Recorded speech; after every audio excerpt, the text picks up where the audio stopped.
ಈ ವಿಡಿಯೋ ನಿನ್ನ ಮುಂದೆ ಬಂದಿರುವುದು ಯಾದೃಚ್ಛಿಕವಲ್ಲ. ನಾನು ಕೃಷ್ಣನು. ಇಂದು ನಿನ್ನ ಹೃದಯದಲ್ಲಿ ಒಂದು ಭಾರ ಇದೆ. ಬಹುಶಃ ನೀನು ತುಂಬಾ ಕಷ್ಟದ ಸಮಯವನ್ನು ಎದುರಿಸುತ್ತಿದ್ದೀಯ. ನೀನು ಹೊರಗೆ ಶಕ್ತಿಶಾಲಿಯಂತೆ ಕಾಣಿಸುತ್ತಿದ್ದರೂ ಒಳಗೆ ನೀನು ದಣಿದಿರುವೆ. ನೀನು ಹೋರಾಡುತ್ತಿದ್ದೀಯ, ಆದರೆ ಕೆಲವೊಮ್ಮೆ ನೀನು ಒಂಟಿಯಾಗಿರುವಂತೆ ಅನಿಸುತ್ತದೆ. ಪಾರ್ಥ, ಜೀವನದಲ್ಲಿ ಕಷ್ಟಗಳು ಬಂದಾಗ ನಾವು ನಮ್ಮನ್ನು ದುರ್ಬಲವೆಂದು ಭಾವಿಸುತ್ತೇವೆ. ಆದರೆ ಒಂದು ಸತ್ಯವನ್ನು ನೆನಪಿಸು, ಕಷ್ಟಗಳು ನಿನ್ನನ್ನು ದುರ್ಬಲಗೊಳಿಸಲು ಬರುವುದಿಲ್ಲ, ಅವು ನಿನ್ನ ಒಳಗಿನ ಶಕ್ತಿಯನ್ನು ಹೊರತೆಗೆದುಕೊಳ್ಳಲು ಬರುತ್ತವೆ. ಪಾರ್ಥ, ಒಂದು ಬಂಗಾರವನ್ನು ನೆನಪಿಸು, ಅದು ಬೆಂಕಿಯಲ್ಲಿ ಕರಗಿದಾಗ ಮಾತ್ರ ಅದು ಶುದ್ಧವಾಗುತ್ತದೆ. ಹಾಗೆಯೇ ನಿನ್ನ ಜೀವನದಲ್ಲಿನ ಕಷ್ಟಗಳು ನಿನ್ನನ್ನು ರೂಪಿಸುತ್ತವೆ.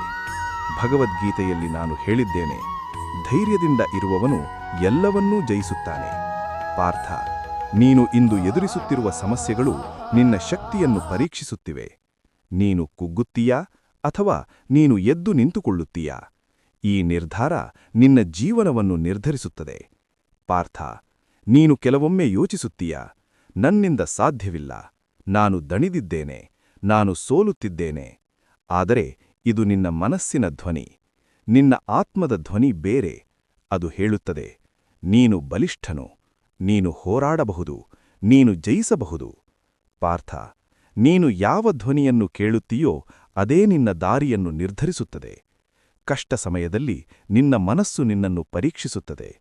ಆ ಸಮಯದಲ್ಲಿ ನೀನು ನಿನ್ನ ಮೇಲೆ ನಂಬಿಕೆ ಇಡಬೇಕು. ಪಾರ್ಥ, ನೀನು ಹಿಂದಿನ ದಿನಗಳನ್ನು ನೆನಪಿಸು.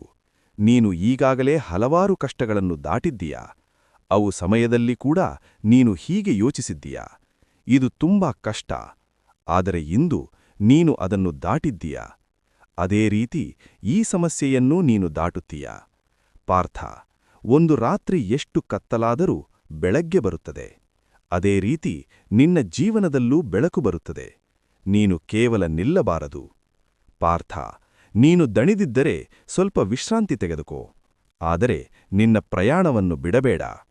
ಕಷ್ಟ ಸಮಯದಲ್ಲಿ 3 ವಿಷಯಗಳನ್ನು ನೆನಪಿಸು. ಮೊದಲದು, ಇದು ಕೂಡ ಕಳೆಯುತ್ತದೆ.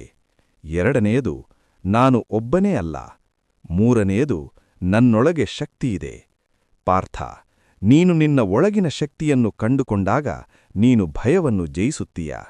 ನೀನು ಸಮಸ್ಯೆಗಳನ್ನು ವಿಭಿನ್ನವಾಗಿ ನೋಡುತ್ತೀಯ. ನೀನು ಕುಗ್ಗುವುದಿಲ್ಲ. ಪಾರ್ಥ, ಕಷ್ಟ ಸಮಯದಲ್ಲಿ ನಿನ್ನ ನಂಬಿಕೆ ಬಹಳ ಮುಖ್ಯ. ನನ್ನ ಮೇಲೆ ಭರವಸೆಯಿಡು.